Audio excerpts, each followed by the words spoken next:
Hello everyone, welcome to JK career institute. तो चलिए आज से हम स्टार्ट करते हैं अपने क्लास 10th के साइंस का एक चैप्टर जो कि रसायन विज्ञान से संबंधित है। ठीक, तो अपना ये लेक्चर बिल्कुल हिंदी मीडियम वाले बच्चों के लिए होने वाला है। ठीक है, एंड पूरा हम हिंदी में बहुत ही अच्छे से समझते हुए ये चैप्टर पढ़ेंगे। ठीक है, एंड इसी तरीके से हमारे पास सारे चैप्टर्स आपको मिलेंगे। ठीक, चलिए, तो जैसा कि आपको पता है कि अपना चैप्टर का नाम है तत्वों का आवर्त वर्गीकरण। ठीक, हम जानते हैं कि सर साइंस में मेरे पास फिजिक्स, केमिस्ट्री, बायो, ठीक है, इन तीनों को मुझे पढ़ना होता है 10th क्लास के लिए। तो इसमें से जो रसायन विज्ञान वाला पार्ट है उस पार्ट को हम लोग एक एक करके सभी चैप्टर्स को कवर करेंगे और डिटेल से बातें करेंगे। देखिए, जितना भी कुछ हम पढ़ने वाले हैं ना, अगर इतना ये कोर्स अगर आप पढ़ लेते हो, जो भी हिंदी मीडियम का आपको कोर्स मिलने वाला है, ये पूरा कंप्लीट टॉपिक पढ़ने के बाद, कंप्लीट लेक्चर्स पढ़ने के बाद आपसे सारे बोर्ड के एग्जाम्स के क्वेश्चंस बन जाएंगे। ठीक है, एंड इन चैप्टर से रिलेटेड आपको कोई भी डाउट नहीं रहेगा। सारे क्वेश्चंस बहुत ही आसानी से, बहुत ही कंफर्टेबल जोन में आप कर ले जाओगे। ठीक, तो देखिए 10th क्लास काफ़ी ज़्यादा इंपॉर्टेंट होती है। 9th क्लास के बाद जैसे हम 10th में जंप करते हैं ना, तो 10th में दुनिया बदल जाती है ना। 10th में बहुत सारी चीज़ें होती है जो कि हम 11th 12th से रिलेट करते हुए पढ़ते हैं।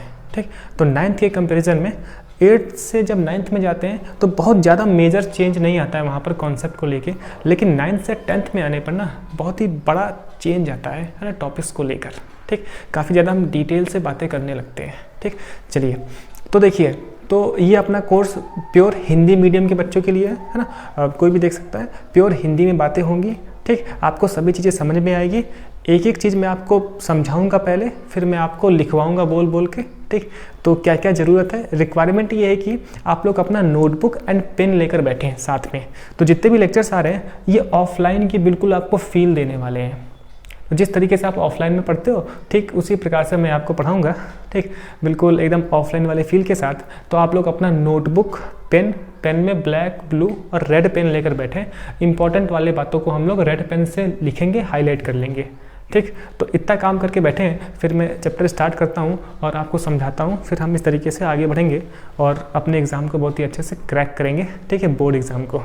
ठीक है, तो ये बोर्ड वाला भी टॉपिक है। तो चैप्टर के दौरान जैसे जैसे हम आगे बढ़ते जाएंगे, मैं आपको चैप्टर पढ़ाते वक्त मैंने उसी के दौरान बताऊंगा कि क्या क्या इंपॉर्टेंट है और किस किस प्रकार के प्रश्न अपने बोर्ड एग्जाम में पूछे जाते हैं। ठीक है जी, चलिए तो स्टार्ट करते हैं हम लोग बहुत ही खूबसूरती के साथ अपना ये नया चैप्टर, एक नया टॉपिक।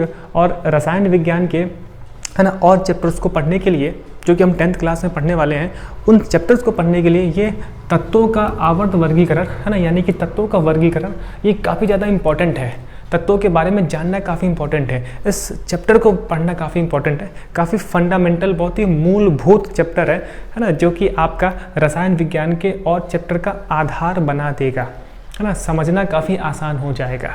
ठीक, तो 11th क्लास में भी ये चैप्टर पढ़ते हैं, फिर वहाँ पे बहुत ही डिटेल से बातें होती हैं। फिलहाल 10th क्लास के टॉपिक में जो जो सिलेबस में मेंशन है, जो जो NCERT बुक्स में आपको दिया है, वो सारे टॉपिक हम एक एक करके बहुत ही अच्छे से पढ़ेंगे, लिखेंगे, समझेंगे, फिर आगे बढ़ेंगे। ठीक, तो ओवरऑल हम कंप्लीट NCERT को यहाँ पर कवर करने वाले हैं और NCERT में जितने भी क्वेश्चन हैं उसको बहुत ही तर्कपूर्ण तरीके से हम लोग पढ़ेंगे और समझेंगे, फिर आगे बढ़ेंगे। ठीक है, तो यहाँ तक बात क्लियर है। तो आपको लगभग आधे घंटे के आसपास की सारी वीडियो मिलेगी। ये पहला वीडियो जो कि थोड़ा सा इंट्रोडक्शन वाला है, जो मैं आपसे थोड़ा बहुत आपस में बातें कर रहा हूँ कि आप लोग कॉपी पेन लेकर बैठे, कैसे कैसे हम आगे बढ़ेंगे, कैसे कैसे पढ़ेंगे, कैसे कैसे लेक्चर्स आ रहे हैं। ठीक है, तो इससे थोड़ा सा लंबा हो सकता है, आप लोग बोर ना हो। मैं क्लास में बिल्कुल मजाक वगैरह सब कुछ करूँगा, जिससे कि आपकी मेंटल परिस्थिति बनी रहे। ठीक है, आप जुड़े रहे लेक्चर्स के साथ, आपको बोरियत महसूस ना हो। ये सारी बातें भी हम लोग आपस में करते रहेंगे। ठीक है जी, चलिए तो स्टार्ट करते हैं हम लोग सर तत्वों का आवर्त वर्गीकरण बहुत ही खूबसूरती के साथ।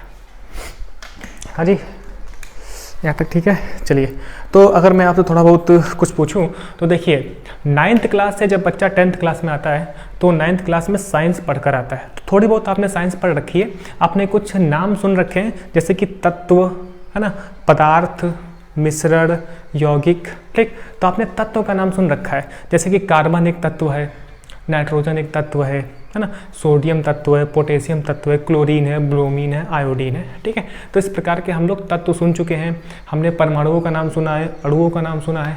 ठीक है, ये सारी बातें। तो 9th क्लास से आगे 10th क्लास का जो यात्रा है, जो जर्नी है वो स्टार्ट होती है। एंड इस चैप्टर की जो जर्नी है वो तत्वों से स्टार्ट होती है, यानी कि सर हमारी कहानी तत्व के आगे से आगे बढ़ेगी और इस पूरे पाठ के अध्ययन में हम तत्वों के बारे में ही पढ़ते रहेंगे। इधर तत्व उधर तत्व, है ना, हमें पूरा तत्वों के अध्ययन का स्टडी करना है ना। मैं अध्ययन स्टडीज एक साथ बोल रहा हूँ, तत्वों का क्या करना है, अध्ययन करना है ना, स्टडी करना है। ठीक, चलिए मैं आपको समझाता हूँ। देखिए बेसिकली क्या हुआ, अगर मैं जर्नल इंट्रोडक्शन की बात करूँ, सामान्य परिचय की बात करूँ, तो आज के समय में लगभग 118 तत्व हमें ज्ञात हैं। हमें सर 118 तत्वों की जानकारी है। ठीक है, 118 तत्व। अब बताइए इतने ज़्यादा तत्व हैं, ठीक, जिनमें से सर है ना 94 तत्व प्राकृतिक रूप से पाए जाते हैं, प्राकृतिक रूप से पाए जाते हैं, है ना, यानी कि सर 94 तत्व प्रकृति मुझे दे रही है और 24 तत्व मानव निर्मित है ना, जो आदमी प्रयोगशाला में एक्सपेरिमेंट कर करके अलग अलग तत्वों को आपस में मिला के अपनी सुविधा के जनक हेतु अलग अलग तत्वों को बना रहा है। ठीक, उसे सर हम बोलते हैं मानव निर्मित। ठीक, तो सर कहानी कहाँ से स्टार्ट होती है, तत्व से स्टार्ट होती है। ठीक, हमें तत्वों का अध्ययन करना है। हाँ जी, चलिए तो मैंने सर ये बोला कि अभी तक 118 तत्वों की जानकारी हमें है, जिनमें से सर 94 तत्व प्राकृतिक रूप से पाए जाते हैं, जो प्रकृति में है, जो जमीन से खोद खोद कर निकाले जाएंगे। ठीक, और 24 तत्व मानव निर्मित यानी कि संश्लेषित है, जो मानव खुद बना रहा है प्रयोगशाला में एक्सपेरिमेंट कर करके। ठीक है, ये चीज़। अब देखिए जब इतने ज़्यादा तत्व हैं तो हमें तत्वों का अध्ययन करना है। ठीक, वैज्ञानिक चाहते थे कि हर तत्व का हम अध्ययन करें, उनके गुणधर्म को देखें, उसकी रासायनिक विशेषताओं को देखें, ठीक है, उसके जो भौतिक गुणधर्म है उनको देखें। तो हमारा जो एम है, जो हमारा टारगेट इस चैप्टर का है, वो क्या है सर, तत्वों का अध्ययन। ठीक है, तत्वों का अध्ययन। ठीक, तो अब देखिए मैं आपको समझाता हूँ क्या हुआ। तो सर 118 तत्व थे, 94 तत्व प्राकृतिक रूप से विद्यमान है, 24 तत्व मानव निर्मित है। अब सर इतने ज़्यादा तत्व हैं, तो वैज्ञानिकों ने क्या चाहा कि हम एक एक तत्व की कैसे जानकारी प्राप्त करें, एक एक तत्व के गुणधर्म को कितनी आसानी से हम उनका अध्ययन कर सकें। ठीक है, इस बारे में बात चलने लगी। ठीक, अब देखिए अब एक छोटा सा कॉन्सेप्ट है, अगर हमें किसी भी चीज़ का अध्ययन करना है तो मुझे उसे वर्गीकृत करना पड़ता है और उसे सुव्यवस्थित ढंग से प्रदर्शित करना पड़ता है।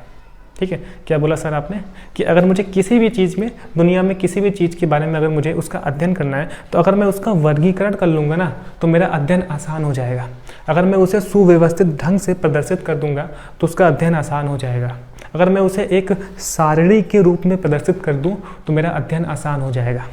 अब डेली लाइफ से एक एग्जाम्पल देता हूँ डेली लाइफ का, तो आपको और भी फील आएगा। आपने देखा होगा कि अगर हम नॉर्मल किसी दुकान में जाएं, किसी स्टोर में जाएं, तो आप देखो वहाँ ना हर सामान का अलग अलग एक स्टॉक लगा होता है। ठीक है, जैसे कि साबुन है, अगर दुकान में आप साबुन लेने जाओ तो जो साबुन वाली जगह होती है ना, साबुन को एक अलग एरिया में वो रखता है दुकानदार। ठीक है, उसमें भी नहाने का साबुन अलग है, कपड़े धोने का साबुन अलग है। ठीक, जिससे कि कस्टमर को साबुन देना आसान हो जाए। ठीक, ऐसा तो है नहीं कि सारे सामान मिक्स हैं, ऐसा तो नहीं है ना। तो देखिए साबुन को एक अलग एरिया में व्यवस्थित ढंग से रखा, साबुन को और दूसरे जो भी हमारे पास है ना अलग अलग बिस्किट्स थे उनसे अलग करके है ना एक व्यवस्थित ढंग से उसे वर्गीकृत किया। तो देखिए उसका अध्ययन आसान हो गया, साबुन को देना आसान हो गया। अब जैसे बिस्किट्स हैं तो बिस्किट्स को अलग से एक अलग एरिया में बिस्किट को अरेंज करके रखेगा, जिससे कि कस्टमर को बिस्किट निकाल के देना आसान रहे, है ना, ढूंढना ना पड़े। ठीक, अब देखिए ऐसे क्या होता है, अगर आप किसी मेडिकल शॉप पे जाएंगे तो वहाँ पर सर क्या है कि अलग अलग दवाइयाँ अलग अलग है ना एरिया में रखी होती हैं। जैसे बुखार की दवा अलग होगी, दर्द की दवा अलग होगी, है ना, किसी स्पेशल अगर कोई डिजीज़ है, बीमारी, उसकी दवा अलग होगी। ठीक है, जिससे कि कस्टमर को देना आसान हो जाए। ठीक, अब जैसे कि आप फल फ्रूट्स की दुकान में जाओ तो देखिए जितने भी है ना फ्रूट्स होते हैं, देखिए सेब का एरिया अलग है ना, सेब को अलग रखेगा, केले को अलग रखेगा, संतरे को अलग रखेगा, है ना, अंगूर को अलग रखेगा। वैसा तो नहीं ना कि सारे फ्रूट्स को मिला दिया फिर उसी में से अंगूर निकाल के दे रहा है, उसी में से केला निकाल के दे रहा है, उसी में से संतरा निकाल के दे रहा है, ऐसा तो है नहीं। ठीक, तो कहने का मतलब सर ये सिंपल सा है कि अगर मुझे किसी भी चीज़ का अध्ययन करना है तो मुझे उसे वर्गीकृत करना पड़ेगा, उसके वर्गीकरण से अध्ययन आसान हो जाता है, या फिर मैं उसे सुव्यवस्थित ढंग से व्यवस्थित कर दूं तो उसका अध्ययन आसान हो जाता है। ठीक, तो जिस प्रकार से हम लोग अपने प्रैक्टिकल लाइफ में है ना दैनिक जीवन में है ना चीज़ों को व्यवस्थित करते हैं जिससे कि उन्हें ढूंढना आसान हो जाए, देना आसान हो जाए, ठीक उसी प्रकार अपने रसायन विज्ञान में मुझे तत्वों का वर्गीकरण करना है। तो वैज्ञानिकों ने क्या किया कि तत्वों का वर्गीकरण किया, ठीक, तत्वों को एक व्यवस्थित ढंग से प्रदर्शित किया, तत्वों के लिए एक सारणी बना दी, एक सारणी बना दी जिससे कि तत्वों का अध्ययन करना आसान हो जाए, तत्वों के गुणधर्मों का अध्ययन करना आसान हो जाए। ठीक है, तो ये पूरा चैप्टर इसी तत्वों के अध्ययन से संबंधित है। ठीक, तो मेरे ख्याल से आपको एक हल्का फुल्का आइडिया लगा होगा कि इस चैप्टर में क्या पढ़ना है। ठीक, अब हम एक एक करके छोटी छोटी बातों को लिखते चलेंगे और फिर हम आगे बढ़ेंगे। हाँ जी, चलिए, तो ये अपना पहला चैप्टर। अब आप देखें, पहला आप देखिए परिचय। ठीक है, परिचय। मैं एक ही चीज़ आपको लिखवाऊंगा। ठीक, पहले आप हेडिंग लिखिए बड़ी वाली, उसके अंदर हेडिंग लिखिए आप परिचय। ठीक, तो परिचय में लिखना स्टार्ट करें। ठीक है, तो लिखिएगा, आज तक हमें, है ना, हेडिंग में लिखना है परिचय में, आज तक हमें 118 तत्व की जानकारी प्राप्त है। हाँ जी, आज तक हमें 118 तत्व की जानकारी प्राप्त है, जिनमें से 94 तत्व 94 यानी सर 94 तत्व प्राकृतिक रूप से विद्यमान है। सर फिर से बोलिए। तो आज तक, है ना, हमें 118 तत्व की जानकारी प्राप्त है, 118 तत्वों की जानकारी प्राप्त है, जिनमें से 94 तत्व प्राकृतिक रूप से विद्यमान है तथा 24 तत्व मानव निर्मित तथा 24 तत्व मानव निर्मित अर्थात संश्लेषित किए जाते हैं, अर्थात संश्लेषित किए जाते हैं। ठीक, चलिए, तो थोड़ा सा फास्ट हम काम करेंगे जिससे कि समय बचे। हाँ जी, तो सर मैंने बोला कि आपने बोला सर 118 तत्व हैं, जिनमें से 94 तत्व प्राकृतिक रूप से मिल रहा है, जो नेचर में मिल रहा है। ठीक, फिर इनमें से 24 तत्व जो मानव निर्मित है, मैन मेड बोलते हैं जिसे हम, जिसे मनुष्य खुद बना रहा है ना, और मानव निर्मित का एक अलग वर्ड होता है संश्लेषित करना। ठीक, तो इसको ऐड करके हो जाएगा 118। ठीक, तो ये सारी बातें। अब नीचे लिखिएगा। ठीक, नीचे लिखिएगा, है ना, तत्वों के गुणधर्मों को, है ना, नीचे से सेकेंड पॉइंट। ठीक है, तत्वों के गुणधर्मों को, ठीक है, तत्वों के गुणधर्मों को, ठीक, सुव्यवस्थित, तत्वों के गुणधर्मों को सुव्यवस्थित तथा सरलतापूर्वक अध्ययन करने के लिए, तत्वों के गुणधर्मों को सुव्यवस्थित तथा सरलतापूर्वक अध्ययन करने के लिए, तथा सरलतापूर्वक अध्ययन करने के लिए वैज्ञानिकों ने तत्वों का वर्गीकरण किया, वैज्ञानिकों ने तत्वों का वर्गीकरण किया तथा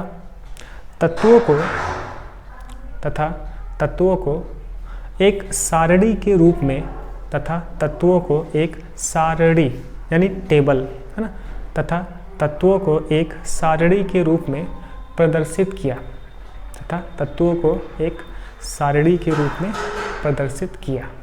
ठीक है, तो सामान्य परिचय में हम इतना लिखेंगे। तो मेरे ख्याल से आपको आइडिया लगा कि तत्वों का अध्ययन करना है, तत्वों के जो गुण होते हैं उनका मुझे अध्ययन करना है, जिसके लिए मुझे तत्वों को व्यवस्थित करना पड़ेगा।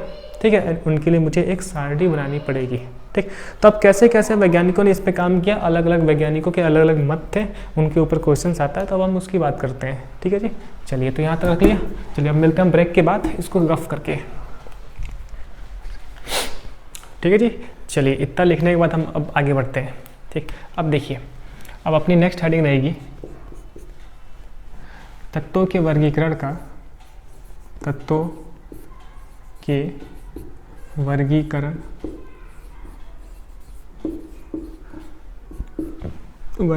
का प्रारंभिक प्रयास। देखिए, जितना हो सकेगा मैं आपको बोल के लिखवाऊंगा जिससे कि आपको थोड़ा सा समझ में आए। अब इसका मीनिंग सर क्या है? अव्यवस्थित को व्यवस्थित करना। ठीक है,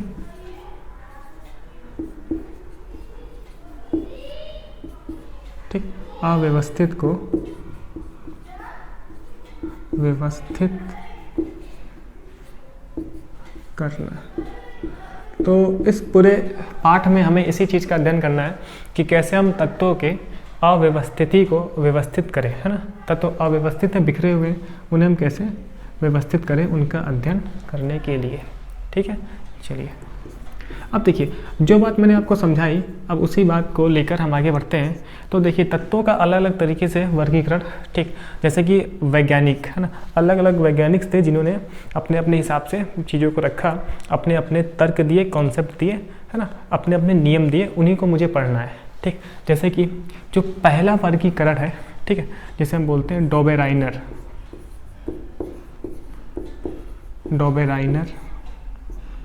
राइनर त्रिक, ठीक है, डोबेराइनर त्रिक, ये चीज़। तो वुल्फगांग डोबेराइनर साइंटिस्ट का नाम है ना, ये चीज़। यानी कि हमारे सिलेबस में जो पहला, है ना, जो पहला तत्वों का वर्गीकरण है वो क्या है सर, वो है डोबेराइनर त्रिक, डोबेराइनर साइंटिस्ट का नाम है। ठीक, अब देखिए इसमें क्या हुआ, जरा आप लिखिएगा इसमें, है ना, हेडिंग लिखिए डोबेराइनर त्रिक, डोबेराइनर त्रिक। ठीक, चलिए अब इसमें हम लिखना स्टार्ट करते हैं, लिखिएगा। वुल्फगांग डोबेराइनर ने, वुल्फगांग लिख लीजिए आप, वुल्फगांग, ठीक है, वुल्फगांग डोबेराइनर, ठीक है जी, ठीक, ये चीज़। तो इसमें हम स्टार्ट करते हैं अपना। ठीक, तो लिखिए, पहले मैं आपको लिखवाता हूँ फिर मैं आपको समझाता हूँ। ठीक है, देखिए ये सारे इंपॉर्टेंट टॉपिक्स हैं जहाँ से इन टॉपिक्स से बोर्ड एग्जाम में क्वेश्चंस आ सकते हैं। ठीक, आप लिखिएगा वुल्फगांग डोबेराइनर ने, है ना, वुल्फगांग डोबेराइनर ने समान गुणधर्मों वाले तत्वों को, वुल्फगांग डोबेराइनर ने समान गुणधर्म वाले तत्वों को तीन तत्वों के समूहों में, ठीक है, मैं आराम से बोल रहा हूँ, ठीक, लिखिए आप, वुल्फगांग डोबेराइनर ने समान गुणधर्म वाले तत्वों को, समान गुणधर्म वाले तत्वों को तीन तीन के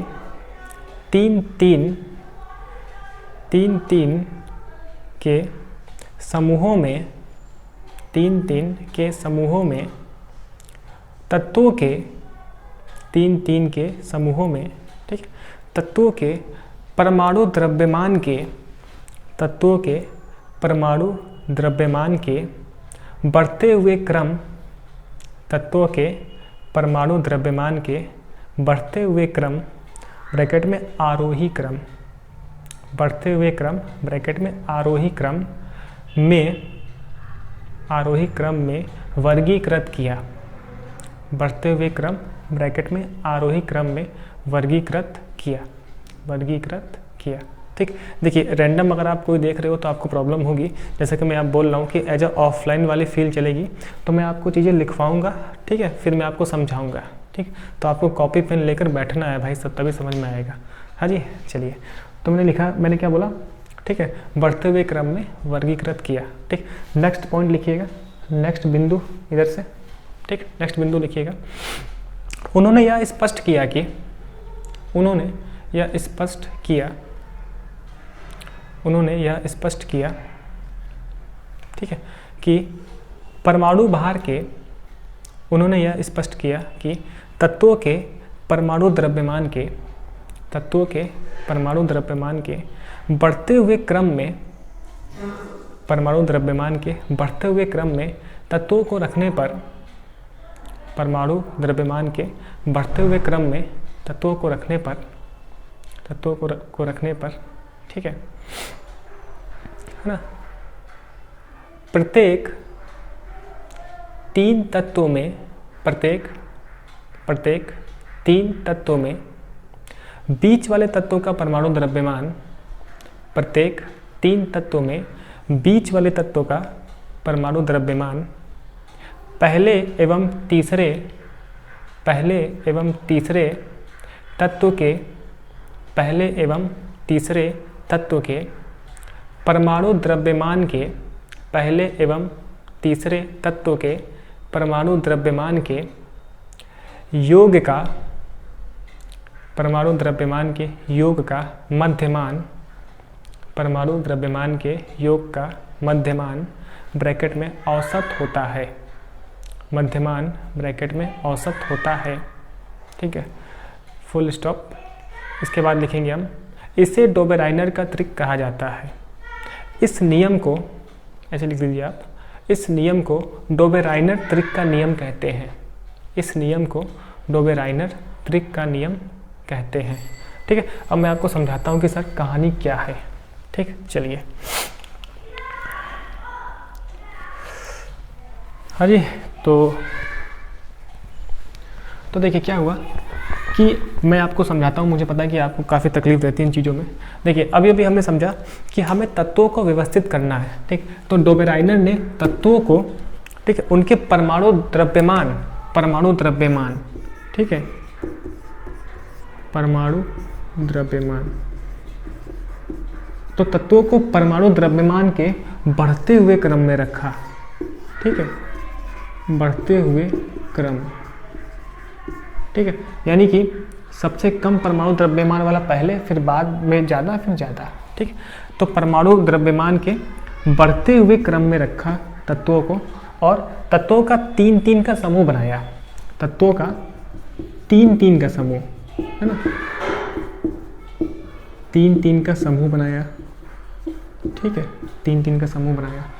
अब 3-3 का समूह बनाने पर उन्होंने ये पाया, क्या पाया समझाता हूँ। जैसे देखो आप, लिथियम, सोडियम, ठीक है, पोटेशियम। ठीक, जैसे कि इन्होंने ये तत्वों का 3 का समूह बनाया। ठीक, अब देखिए इन्होंने कैसे रखा था, समान गुण धर्म वाले तत्वों का 3 का समूह बनाया और परमाणु द्रव्यमान के बढ़ते हुए क्रम में रखा। ठीक, और ये सब करने के बाद उन्हें क्या मिलता है कि जो पहला और तीसरा तत्व, ठीक है, हम बोले सर बीच वाले तत्वों का जो परमाणु द्रव्यमान है, देखिए पहले तत्वों का 7, पोटेशियम का 39। ठीक है, ये हमें पता है। ठीक, क्या बोला सर इन्होंने कि जो बीच वाला तत्व है, जो सर बीच वाला तत्व है, ठीक, बीच वाले तत्वों का परमाणु द्रव्यमान, ठीक है, परमाणु द्रव्यमान, ठीक, पहले तथा तीसरे तत्वों के योग का, पहले तीसरे तत्वों के योग का मध्यमान होता है। मध्यमान का मतलब सर औसत होता है, औसत, यानी कि मुझे पहले और तीसरे का औसत निकालना है। ठीक है, पहले एंड तीसरे का औसत, औसत क्या होता है 7 + 39/2, औसत पता है ना आपको निकालना। ठीक, तो पहले और तीसरे का औसत, यानी इसी को हम बोलते हैं मध्यमान। तो इसको अगर आप करोगे तो 23 के आसपास आएगा। एनसीईआरटी में पॉइंट के फॉर्म में लिया है, मैं एज ए इंटीजर ले रहा हूँ, है ना, यानी कि पूर्णांक ले रहा हूँ। ठीक, जिससे कि आपको समझने में आसानी हो जाए। ठीक है, ये चीज़ आप देखो। ठीक, यहाँ तक बात समझ में आती है। तो देखिए, तो डोबेराइनर क्या अकॉर्डिंग क्या है, डोबेराइनर के अनुसार क्या है कि जब हम तत्वों को 3-3 के समूह में रखते हैं और परमाणु द्रव्यमान के बढ़ते हुए क्रम में रखते हैं, तो जो बीच वाला तत्व है, बीच वाला तत्व पहले और तीसरे तत्वों का औसत होता है। औसत कैसे, पहले तीसरे तत्वों का योग करके उसको 2 से डिवाइड कर दूँ तो क्या मिल जाएगा मुझे, उसका मध्यमान मिल जाएगा। इसे हम बोलते हैं औसत, औसत। ठीक, तो 23, यानी कि सर सोडियम का जो परमाणु द्रव्यमान होगा वो 23 होगा।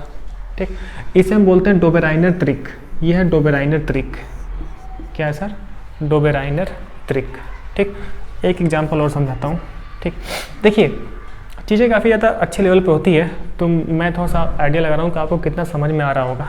ठीक, तो फिलहाल आप समझे, क्योंकि 9th क्लास में थोड़ा सा बच्चा छोटा होता है, 10th क्लास में उसे बहुत बड़ा लगता है। ठीक है, मैं समझाने को बहुत कुछ समझा सकता हूँ, लेकिन वीडियो ज़्यादा लंबी ना हो जाए, इस वजह से मैं हर चीज़ों को एक बार ही बोल रहा हूँ। ठीक है, जिससे कि वीडियो भी छोटी रहे और आपको समझ में भी आ जाए। ठीक, चलिए एक एग्जाम्पल और देता हूँ, जैसे क्लोरीन, ब्रोमीन, आयोडीन। अब ये सब तत्व हैं भाई, है ना। क्लोरीन का सर परमाणु द्रव्यमान 35.5 होता है, जैसे आयोडीन का 127 है ना, 126.9 है ना, यानी कि 127। अब देखो अब क्या होगा सर, तो डोबेराइनर ने ये 3 समूह का एक त्रिक बनाया, है ना, एलिमेंट के 3 एलिमेंट का एक त्रिक बनाया, समूह बनाया। ठीक, अब इसमें जो बीच वाला तत्व है, बीच वाले तत्व का परमाणु द्रव्यमान इन पहले और तीसरे का, इन दोनों तत्वों का औसत होगा, है ना, यानी कि सर 35.5 + 127/2, इसको आप करोगे ना तो 80 आएगा, 80 के आसपास, तो 80 आता है। ठीक है, ये चीज़। तो यही डोबेराइनर का ट्रिक है, यही सर क्या डोबेराइनर का ट्रिक। आपको एक एग्जाम्पल याद रखना है, तो आप एक एग्जाम्पल याद रखना कि आपको एक एग्जाम्पल दे देगा, आप लिख के आओ। ठीक है, तो डोबेराइनर ट्रिक के अनुसार क्या है कि इन्होंने तत्वों का एक समूह बनाया। ठीक है, ठीक, तो मैं क्या बोल रहा था सर, हाँ, कि इन्होंने तत्वों को उनके परमाणु द्रव्यमान के बढ़ते हुए क्रम में रखकर 3-3 तत्वों का समूह बनाया है, 3-3 तत्वों का समूह। ठीक है, और इन्होंने ये देखा कि पहले और तीसरे का जो औसत होता है वो बीच वाले तत्वों का परमाणु द्रव्यमान होता है, बीच वाले तत्वों का सर परमाणु द्रव्यमान होता है। ठीक है, इसे हम क्या बोलते हैं, डोबेराइनर ट्रिक, है ना, डोबेराइनर ट्रिक। ठीक, चलिए देखिए कुछ एग्जांपल्स और भी हैं जो मैं आपको दिखाना चाहूँगा। ठीक, तो मेरे ख्याल से आपको ये क्लियर है। तो आप कम से कम एक एग्जांपल तो याद ही रखना, जैसे कि सर ये वाला एग्जांपल, लिथियम, सोडियम, पोटेशियम, ठीक है, एंड क्लोरीन, ब्रोमीन, आयोडीन, ये दूसरा एग्जांपल। ठीक है, ये चीज़। अब देखिए बेसिकली मैं अभी आपको एक टेबल दिखाता हूँ और उस टेबल से मैं आपको समझाता हूँ। ठीक है, तो मेरे ख्याल से आपको यहाँ तक डोबेराइनर का ट्रिक क्लियर है। ठीक, अभी आपको एक टेबल दिखेगा जो कि एनसीईआरटी में टेबल गिवन है, उस टेबल से मैं आपको और भी चीज़ें समझाता हूँ। ठीक, चलिए, है ना, देखिए आपको टेबल दिख रहा होगा, आपको टेबल इस साइड दिखेगा ना, यहाँ पर आपको टेबल दिखेगा। ठीक है, अब टेबल में आपको इधर से दिख रहा होगा। ठीक, अब जरा देखो टेबल में मेरे पास एक समूह ए के तत्व है ना, इधर समूह ए का तत्व है ना, मेरा हाथ नहीं दिख रहा होगा आपको, समूह ए का तत्व इधर। ठीक है, इधर। ठीक है, इधर से आपको समूह ए का तत्व देखो, आप समूह ए के तत्व है, फिर हमारे पास परमाणु द्रव्यमान है, फिर समूह बी के तत्व है। ठीक है जी, फिर समूह सी का तत्व है।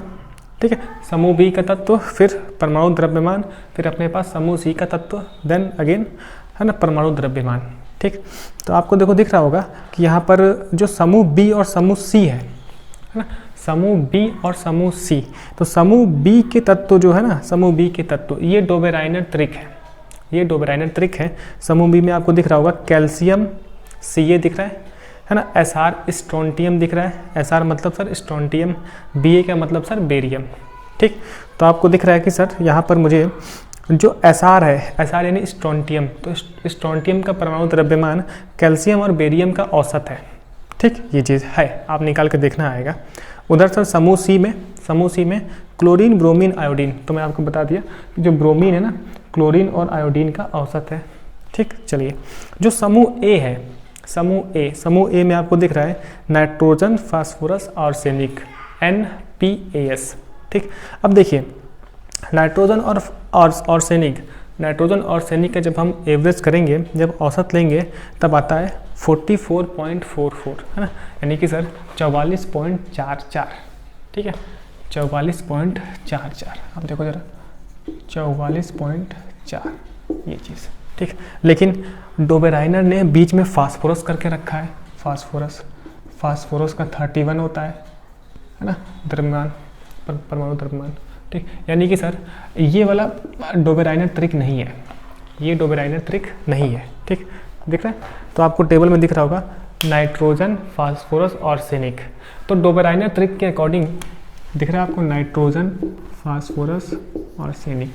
ठीक, तो डोबेराइनर ट्रिक के अकॉर्डिंग इनका जब हम औसत निकालेंगे तो बीच वाले का आना चाहिए, तो इनका औसत निकालने पर 44.44 आता है, यानी कि सर मुझे बीच में 44.44 वाले परमाणु द्रव्यमान वाले तत्व को रखना चाहिए था, है ना। ये बेसिकली स्कैंडियम होता है Sc, यानी कि मुझे बीच में स्कैंडियम रखना था, लेकिन डोबेराइनर ने बीच में फास्फोरस रखा है ना, एंड फास्फोरस का 31 है। ठीक है, जो कि इसके औसत से मैच नहीं खाता है ना। इसका मतलब कि सर ये डोबेराइनर ट्रिक नहीं है, ये डोबेराइनर ट्रिक नहीं है। ठीक, तो आपको टेबल दिखी और इन टेबल से आपको समझ में आया कि सर जो समूह ए का तत्व है ना, समूह ए का तत्व वो डोबेराइनर ट्रिक नहीं है, क्योंकि बीच वाला तत्व पहले और तीसरे का औसत नहीं है। ठीक, समूह बी का तत्व कैल्शियम, स्ट्रोंटियम, बेरियम, ये डोबेराइनर ट्रिक है, क्योंकि जो बीच का तत्व है स्ट्रोंटियम, ये कैल्शियम और बेरियम का औसत है। ठीक, फिर जो मैं आपको समझाया है ना, है ना, lithium, sodium, potassium, lithium and sodium potassium, ये सर डोबेराइनर ट्रिक है। ठीक, तो फिलहाल लास्ट में आपको डोबेराइनर त्रिक याद रखना है, ठीक है। कौन कौन सा sir? Lithium, sodium, potassium, calcium, strontium, barium, chlorine, bromine, iodine, ठीक है। इन्हें हम क्या बोलते हैं? ये देखिए, ये 3-3 के तत्वों का समूह है, ये 3-3 के तत्वों का समूह है ना। इन्हें हम सर क्या बोलते हैं? डोबेराइनर त्रिक। इन्हें हम बोलते हैं सर डोबेराइनर त्रिक, है ना, डोबेराइनर त्रिक। क्योंकि बीच वाले तत्वों का परमाणु द्रव्यमान पहले और तीसरे का औसत है।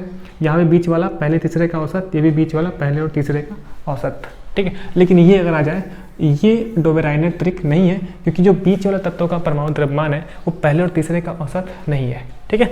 तो मेरे ख्याल से यहाँ तक आपको समझ में आ गया।